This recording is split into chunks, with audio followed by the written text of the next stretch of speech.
1 Juli 2012, Stadion Olimpiade Kiev, Ukraina, menjadi saksi goresan sejarah baru di turnamen Piala Eropa. Setelah Spanyol kembali berhasil juara gelaran bergengsi antar negara benua biru dalam 2 edisi beruntun. Sampai saat ini belum ada negara lain yang mampu menyamai pencapaian luar biasa La Furia Roja. Momen bersejarah ini selalu dikenang sebagai era keemasan sepak bola Spanyol di turnamen internasional. Sebelum meraih gelar Piala Eropa 2008, tim Matador bukan tim dengan segudang prestasi.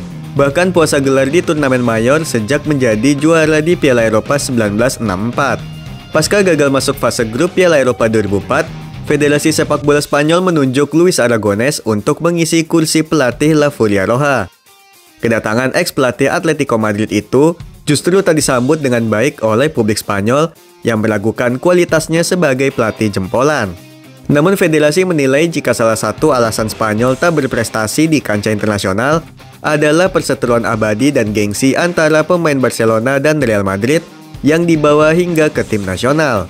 Sejak mengambil alih timnas, Luis Aragonés melakukan banyak perubahan di tubuh skuad tim Matador dengan mendepak pemain familiar seperti Michel Salgado, Fernando Hierro, dan Fernando Morientes. Ia berani memanggil pemain muda seperti Fernando Torres, Cesc Fabregas, Sergio Ramos, dan Andres Iniesta. Menyadari kekurangan fisik di dalam skuad, Luis Aragonés mengubah gaya bermain Spanyol dengan umpan-umpan pendek dan pemanfaatan ruang yang menjadi cikal bakal tiki-taka. Piala Eropa 2008 adalah ajang pembuktian bagi Luis Aragonés. Dengan gaya dan wajah baru, skuad Spanyol berhasil menjadi perhatian publik di Austria dan Swiss. La Furia Roja kembali menjadi raja di Eropa setelah terakhir kali meraih gelar tersebut setelah 44 tahun. Sejak saat itu, Spanyol menjadi kekuatan baru serta cikal bakal dominasi era Spanyol di Eropa maupun dunia. Berkat tangan dingin Luis Aragonés yang dikenal dengan julukan Bapak Pengubah Sejarah Sepak Bola Matador. Keberhasilan membawa pulang trofi Henry Delaunay ke tanah Matador justru membuat sang pelatih didepak. Luis Aragonés mengetahui jika federasi telah melakukan pembicaraan dengan mantan pelatih Real Madrid, Vicente Del Bosque, yang akan menggantikan tugasnya sebagai pelatih La Furia Roja. 17 Juli 2008, Vicente Del Bosque ditunjuk menakodahi tim Matador untuk meningkatkan performa dan prestasi yang telah ditinggalkan oleh Luis Aragonés. Sejak mengambil alih Spanyol, beberapa pihak meragukan Vicente Del Bosque dengan alasan sebagai seorang yang setia dengan Real Madrid. Publik Spanyol khawatir ia hanya akan menganak-emaskan pemain Real Madrid dibandingkan dengan pemain dari seteru abadinya, Barcelona. Namun seluruh pondasi skuad yang telah dibangun oleh Luis Aragonés tetap digunakan sebagai dasar, termasuk gaya bermain umpan-umpan pendek dan pemanfaatan ruang. Tongkat estafet yang dipegang Vicente Del Bosque penuh dengan ekspektasi tinggi untuk kembali meraih gelar bergengsi dan menghadapi friksi persaingan di dalam tubuh tim Spanyol antara para pemain Barcelona dan Real Madrid. Rivalitas El Clasico pada era tersebut masih sangat kental. Hal ini terlihat dari ketegangan antara Sergio Ramos dan Gerard Piqué, Xavi Hernandez dan Iker Casillas, serta Xabi Alonso dan Sergio Busquets. Salah satu cara meredam ego para pemain kedua klub tersebut dengan pendekatan taktik, yaitu menduetkan pemain yang berseteru di klub mereka masing-masing.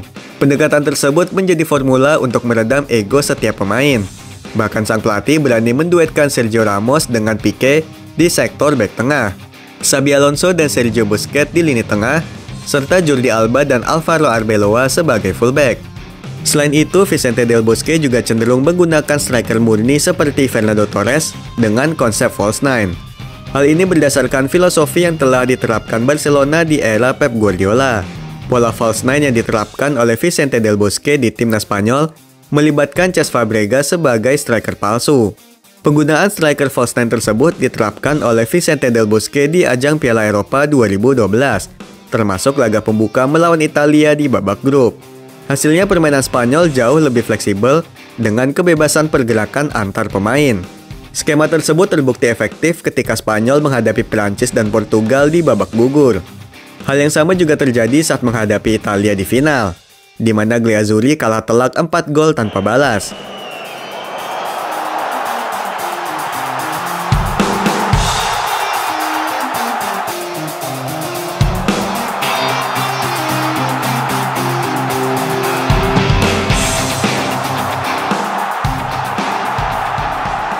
Usaha yang dilakukan oleh Vicente Del Bosque, mulai dari menyatukan seluruh pemain hingga inovasi taktik, berhasil memenuhi target dan harapan federasi. Spanyol mencatatkan sejarah sebagai tim pertama yang juara Piala Eropa dalam 2 edisi beruntun.